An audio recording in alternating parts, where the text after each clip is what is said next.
Do you ever look at someone and wonder what is going on inside their head? Real ass bitch, give a fuck about a nigga. Big Birkin bag, hold 5-6 figures. Good morning, good evening, good day to everybody that's watching. Thank you for tuning in to the world of Jayland. If you are tuning in for the first time, welcome, welcome, welcome. If you are a returning member of the church, welcome back. Please take your shoes off because I do not know where the y'all been. Listen, the hat is going to stay on throughout the duration of this video because forehead and hair will not be talked about. Both are chopped. We're not even going to get into that. But what we will go ahead and get into is this new piece of media that I've been watching on Netflix. Let me tell y'all something. I don't ever give Netflix a 10 on anything. Rarely do I give Netflix a 10 on anything original going on over there.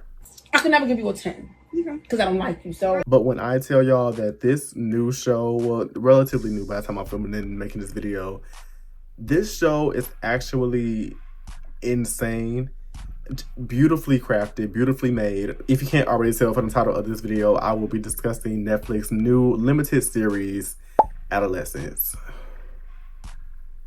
Y'all. Yeah. Like I said before, I don't give Netflix a 10 on anything. Rarely do I do that. But between Adolescence and The Residents, I don't know who was working on that team over there, but they are picking it up. They need to get a raise. Whoever picking up these shows for y'all, make sure they are on a consistent payroll, getting paid top dollar. If you haven't already watched the show on Netflix, I don't even know why you're even on this video. I mean, thank you for coming, but I really want y'all to go watch that show to actually get into what it is that we're about to be talking about, because again, beautifully crafted, not even beautiful gowns, just beautifully made. To provide a brief synopsis of the show, it centers around a 13-year-old boy named Jamie Miller, who was arrested for the murder of a girl named Katie. Throughout the show, it follows the pursuit of investigators as well as a psychiatrist and even Jamie's own family, of them trying to uncover and make sense of Jamie's actions. And in their pursuit, they not only discover Jamie's personal motives, but they start to unravel his views towards women as well as his views on masculinity, and how all of that is kind of being shaped by his experience of being bullied on social media prior to the murder, as well as the social movement of the manosphere. To give a brief explanation of what the manosphere is, it is a social media promotional movement of toxic masculinity and misogyny and the demonization of anything that could be associated with feminism. There's a foundational belief within the manosphere that society has a strong bias against men, particularly cis heterosexual men, due to the growing influence of feminism. And in order for men to take back that power, they have to adopt these ideas that align greatly with the far-right or alt-right communities and spew that rhetoric out on their social media platforms with the expectation that people, particularly women, are going to submit to them due to the power that they exude. You see language being spewed out of the manosphere, such as taking a red pill, and you see people in the manosphere being identified as things like incels. And incel is something that is pointed out within the show as being part of Jamie's motive for why he did what he did to Katie, because Katie called him an incel and used that as a reason for why she was rejecting him when he was trying to pursue her. And like I said before, there were so many aspects of this show that made it so beautifully crafted. And I even think down to the fact that each episode was shot in one take and metaphorically connecting everyone's realities together in each episode, because in a sense, everyone's reality is impacted by Jamie's decision and impacted by the social media culture that radicalized Jamie in the first place to do what he did. And even though Jamie being radicalized via the social media movement of the manosphere was highlighted as a possible contributing factor for what he did, the process of him being radicalized or being immersed into the social media world was not something that was shot in the show. And I think that was done with the intention of us having to really be in his environment, his real world, and to kind of see what type of world was he inhabited. And how was it that this world could not save him from the social media movement of the manosphere? Or how is it that his world maybe pushed him to that point? I think it's easy for a lot of people to put the blame on social media for radicalizations and for molding Jamie and boys like Jamie into the incels that they become. But that takes away the responsibility and the influence that the real world has on Jamie, on boys like Jamie, has on all of us. And social media at the end of the day is nothing but real life people going online. So if real life people are bold enough to spew their ideas and their thoughts and their viewpoints online, especially when they're hateful in that way, I guarantee you they're carrying that into the real world in some form or fashion. So again, with that being the case, it's enough for us to kind of start examining what is going on within the real world that is making and molding these incels, or at least pushing them into that environment where they are susceptible to be in the manosphere and to be molded by that. And again, I think the intentionality of being immersed into Jamie's real world gives us, the audience, the opportunity to understand how is it that this world offline is responsible for the collateral damage of making an incel. But enough with the long ass intro. Let's just go ahead and delve into Adolescence.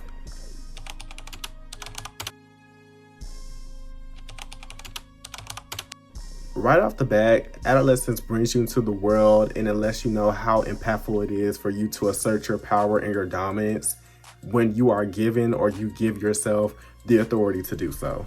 For the police to raid the out of his house, disturb every level of peace for his family, and to be talking to him and treating Jamie as if he's not a 13-year-old boy is the strongest level of exerting your power as a group of people or as a system over other people, just for the sake of wanting to, that there probably could have been. And I think coming from the aspect of policing Jamie in episode 1 was important to note, because it uncovers how law enforcement within Western culture, and as a system, a social system at that, can rear the same level of toxicity, and does, as any other social system within Western culture. Policing and law enforcement as a system is inherently flawed and corrupt. And what makes it so corrupt is that it taps into that feeling that a lot of people want to have when it comes to power and dominance. They want to have it, they already have it, or they are told that they should have it and have an abundance of it in this world. So they reel people in by telling them that they can have the power and authority by giving it to them without necessarily checking them for the way that they use that authority to hurt other people, but essentially telling them that as long as they're doing it under the guise of enforcing the law, they are superior and invincible. And so with that, you get this common trope of terrible people who were bad in high school, bad in early adulthood, then becoming police officers. When, in theory, those two things are not supposed to mix. They don't go together. Them continents don't meet. Huh? And within that, you get the commonality of police brutality, or racially motivated malmistreatment by police officers, and police officers being wrong to their family members, and people who are connected with police officers turn out to do horrendous things and to be terrible people, essentially. And the common theme of all those examples is the exertion of power being done. And we see that same level of power being exerted or being displayed against Jamie and his family when he's being interrogated for what he did. And, granted, he was wrong for what he did. He probably should have been treated that way, but it doesn't negate the fact that that is still the aspect that's going on and being used against him still, why, again, he is a 13-year-old boy. I think this is one of the most important aspects about how incels are able to be created and able to prevail within society, because being emotionally disconnected from yourself and from your community, and having an emotionally unavailable community itself, makes you more susceptible to be immersed into something like a manosphere that molds you with hate. Emotional intelligence and emotional self-awareness, and having the ability to be aware of other people's emotions and to hold space for that, is something that has to be taught, and it's something that has to be nurtured. And when you don't grow up in an environment that is immersed in a lifestyle like that, it's easy to become more emotionally disconnected again from yourself, and to become more withdrawn from the ways that other people are feeling. But I think the display of how emotionally unavailable and disconnected Jamie's environment is, and how impactful that has been for him as well as the people in that reality, it's something that was highlighted in every single episode, but especially episodes 2 and 3. I think episodes 1 and 4 that kind of talked about Jamie's family highlighted in some ways how his parents dropped the ball when it came to being emotionally available for Jamie, down to the fact that they weren't even aware that he was immersed into that type of culture on social media, down to Eddie, Jamie's father, working late, and Eddie having a temper on him, and that kind of being part of the dynamic of the family when it gets to that point. But I think 2 and 3 are very special when it comes to this idea. Two, being special for the fact that his school environment was so emotionally disconnected and unavailable, and that was an environment that he was constantly immersed in. And three, kind of showing the interpersonal conflict for Jamie when he feels like he's in an environment where he is emotionally connecting with someone. With episode 2 and being immersed into Jamie's school, we see this culture of behaviorally and emotionally disrupted students and emotionally unavailable faculty, where pretty much most of the faculty is not even checking in on what's actually going on for the students and actually being available for them, not only academically but socially. We see this in the way that bullies are not even being checked by faculty. We see this in the way that people who are being bullied, like Adam, are not even being followed up with by faculty. We see this in the way that girls are being held accountable more than boys when they do something wrong, like Jade punching that boy and immediately being met with so much ridicule and being, pulled away and things like that, when that was not even going on for the boys that were bullying Adam. Just those quick examples of how emotionally unavailable these faculty are, except when it comes to furthering victimization for people who are being impacted by incel culture infiltrating the middle school. And by this time, Jamie is already in jail and is not in school, so we can't get a clear idea as to what his role was within the school culture. But we clearly see that this school is very territorial and it's already being infiltrated by incel culture. So we can get a clear idea as to what his options were as far as what he needed to do and what he needed to be in order to survive within that environment or be further victimized. And based on what we know of what he did and the motives behind what he did, we clearly see that in his mind there was a sense of victimization going on. And in order for him to take back the power that he was losing, he had to be volatile and he had to be harmful to someone, especially someone who represented the counterculture for why he can't be who he wants to be or get what he wants. And we see that same level of asserting power and dominance and boundary being displayed by the other students in the middle school, and in the same or a similar way by being volatile and being harmful. And again, we don't have a vast majority of emotionally available faculty members to tap into that with those students and to kind of uncover what's going on for them while they're immersed into that culture. At best, there were at least 2 faculty members that were doing that for those students, and it's not lost on me that those were women.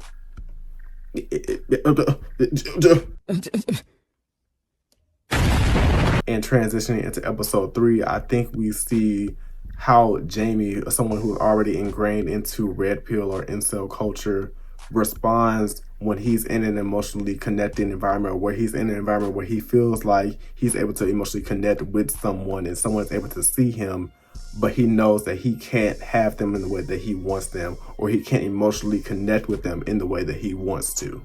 For the psychiatrist, she's just doing her job. She's asking these emotionally investing questions to get more insight as to what's going on for him and what was like the underlying motive for why he did what he did to Katie. But for Jamie, this is a one-sided, emotionally invested relationship where he is seeking more from her, or at least as much as he is giving to her, but he knows that he can't have that because of her position. And so you couple that with the type of relationship that this is and who she is as the adult and the professional in the room, he is fully aware that this is his superior in the moment. And he can't handle that, especially on the fact that she's a woman. Baby, no. Because it's 2 things that are bothersome for people who are immersed into incel culture. And that's being rejected by women that they know they can't have, and their power and authority not being respected in rooms, especially where women are present. So he goes through these mood swings throughout the interview of being extremely angry with her and telling her that she can't tell him what to do and that he is over her, and that he tries to calm down and try to reestablish their rapport in an attempt to emotionally connect with her, or to attempt to have her emotionally connect with him. But ultimately, he knows that that can't happen. So he ends up just becoming extremely angry and having to end an interview with no results being done for him, and her just being completely scared for her life. Because in that moment, I believe she came to the awareness of what it might have been like for Katie when she ultimately rejected him, and him not being able to take heed to that or accept that in that moment. But for Jamie, because he is so emotionally disconnected with people and even with himself, he's not able to grasp the fact that it's okay for people to reject him, even when they are someone that he wants. And the only way for him to get what it is that he wants again is to assert his power over them and to remind them that he is a superior and they are to submit to him regardless of what it is that they are talking about or what they want. The thing about incel culture is that it fixates on limited ideas about how masculinity and femininity are supposed to be performed. With masculinity or masculine tropes often be associated with having to be overtly tough, power-driven, and dominant, and femininity often be associated with having to be submissive, pure, delicate, and having to easily relinquish control to the masculine energy. With the fixed idea of what it means to be masculine or feminine, there's already limits being put into place for how it is that one should be performing in order to survive in that type of realm. And I think we see this perfectly captured within the culture of the middle school in episode 2. With this already being a boarding school type setting where there are uniforms, we already see that identity and sense of expression is already being suppressed within the school environment. And if we know anything about psychology or hold a degree in it, we know that identity is part of the main conflict that goes on within the adolescent stage. And so with the influx of incel culture and incel ideals being infiltrated into the middle school culture, you have people who are operating under this fixed idea of what it means to be masculine and feminine and displaying that within how they interact with the fellow students and even faculty members. If you are a boy that displays the tough and power-driven and dominant traits of masculinity, you are someone that's already demanding respect and will do anything that you can in order to get it from other people, regardless of how it may be harmful, it may come at the expense of them. If you are a boy that may not display those overtly masculine traits of being tough and power-driven, you're someone that probably wants to try to hide in the background, but ultimately being seen by boys who display those tribal traits, and they call you out and ostracize you and even bully you for not being the ideal man or the ideal boy, or just overtly showing your masculinity. And if you are a girl, you are expected to be delicate or to be submissive or even pure. And if you are not attributing those type of feminine traits, you are deemed as a troublemaker or you are ostracized or bullied for not displaying a sense of superiority. And so when you operate under that restricted sense of identity or expression, anything that operates outside of that you see is automatically deemed as a threat or lesser than and needs to be taken care of, whether that be through tormenting, harassment, or even worse. I think that unmanageable emotions, especially when it comes to dealing with things like anger and sadness and discontentment, is the fuel that the red pill and incel movement runs on. And while emotionally disconnected or unavailable environments may be the cause for a lot of people who are immersed into incel culture, the result of that is the responsibility of the unmanaged emotions that they feel. And I think anger and discontentment are those driving forces emotions, at least on the surface level, or seen as like the primary, especially within the incel culture, because those emotions are able to be adapted and used within the fixed identity of what it means to be a masculine man or to act like a masculine man within incel culture. And with going back to Jamie, we see that he is a boy shaped by a culture that tells him that he is allowed to be angry and in turn be violent towards those that reject him. But I think we see the remnants of this concept infiltrating the lives of people who are not even trying to be immersed into incel culture, i.e. Jamie's dad. Throughout episode 4, we see Eddie displaying the similar means of outbursts in anger and then retraction and then apologizing for it and trying to remain calm as his son did within a previous episode. Except within that, he wasn't trying to assert his dominance and his power over other people by being angry with them. At least not initially. A little over halfway into the episode, he unexpectedly catches the boys that allegedly vandalized his car. And he's hot. He's grabbing them. He's throwing one of them to the ground, throwing their bikes into the ground and everything like that. And then he messes up his own car by throwing the paint on it in a full-blown of rage. And he doesn't really cool down until halfway home when Jamie gives him a call and tells him and the rest of the family that he is going to plead guilty for the murder. And the way that Eddie's energy shifted, like it was barely any body language changes, barely face changes. The energy just shifted with him. He was numb. He couldn't say anything initially. He just couldn't do anything or even speak a full sentence until he got back in the house and started having a conversation with his wife. And in that conversation that he had with Amanda, there were a lot of great points being made between the both of them. but he really kind of hit it home for me when he talked about how he was trying to raise Jamie and his sister Lisa way differently than how his father raised him. He said that his father was a very angry man. It was very physical with him, and how he didn't even want to like physically discipline his children. He wanted to be different, and he wanted to operate in a different way than how he was raised. But we kind of clearly see that there was a sense of how he was raised still in him and still coming out in his interactions with other people. And whether this be part of the reminiscence of his own childhood or as a result of his family dynamic and livelihood being changed forever for the worse, we see that he is using anger as a means of setting things straight or getting revenge or for asserting his power and dominance over other people who he feel like he needs to set it to. And this is something that is going on intergenerationally, maybe in different ways, as far as his father being very physically violent with him or Jamie doing what he did to Katie. But we see anger being used and being displayed as a means of asserting oneself and getting things done. That is going on intergenerationally. And we truly didn't get to see what was underneath the anger and what was underneath him trying to be overly positive all day with retracting his anger until he got to his son's room and completely broke down. And I think this scene is particularly powerful because sadness is something that is not afforded to men or boys to display, especially men or boys who are immersed into incel culture. Sadness is not an emotion that men are given the grace to display or even explore within society or within incel culture because of that expectation for them to be tough and to operate within that realm of the fixed identity of masculinity. And I have to put an emphasis on that because people complain, or again, people within incel culture complain about there being a bias against them as men in society, but there's never a question of who made up those rules. Who put that expectation for them to behave that way as men? Other men. And even in cases where y'all be saying that women have the expectation for men to be tough all the time and things like that, where did women get that idea from? Who told them that that was an expectation that should be placed onto other men? Most likely, other men. And when we start exploring those fixed expectations and more so who made them and why were they made, it's easier to start questioning whether or not these expectations of how boys should be in order to prevail in society, are they actually helping them do so?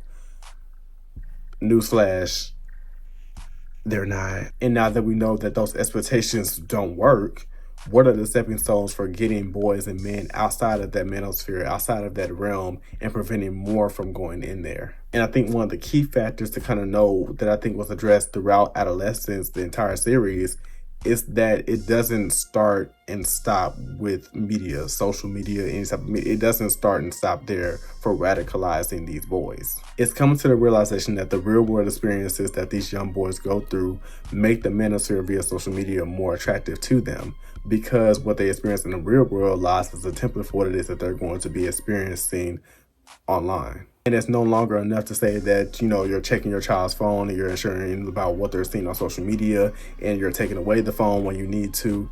It's checking them in real life, seeing what's going on for them when they're having real life interactions. And you as a parent or as a trusted adult or as someone that children are watching, making sure that you are in check even when you think that they're not paying attention to what it is that you're doing. Because before social media becomes an adolescent's primary means of impressionable things, all they have, or the first thing they have, matter of fact, is what's going on in the real world, what's going on in their family, what's going on in the real world systems that they're constantly interacting with when they don't have access to a phone. So, yeah. As I said before, this series it was great. That's all I gotta say. The fact that this was this boy's acting debut, Owen, the boy that played Jamie, this was his acting debut. And you're cutting up like this, doing one take scenes at the age of, I think he's 15 now. I need him to sweep. I need him to sweep. I need him to get everything that he ever wanted in life and then some more, because this was wow. Yeah. So yeah, those were just some of the little lessons on what I picked up from Adolescence. I feel like there were a bunch more that I did not cover, but those were just some things that I want to highlight as what I felt like was important and what the show was just trying to convey as far as overall messaging. And like I said, Netflix, I'll give you a 10 for this one, but don't expect no more coming soon because I don't feel like you deserve it at all. At all. But yeah, that's it. Thank you all for watching. Please go ahead and subscribe. Do what you gotta do. Notification bell on. I'm gonna need all that. Right. Thank you. Peace.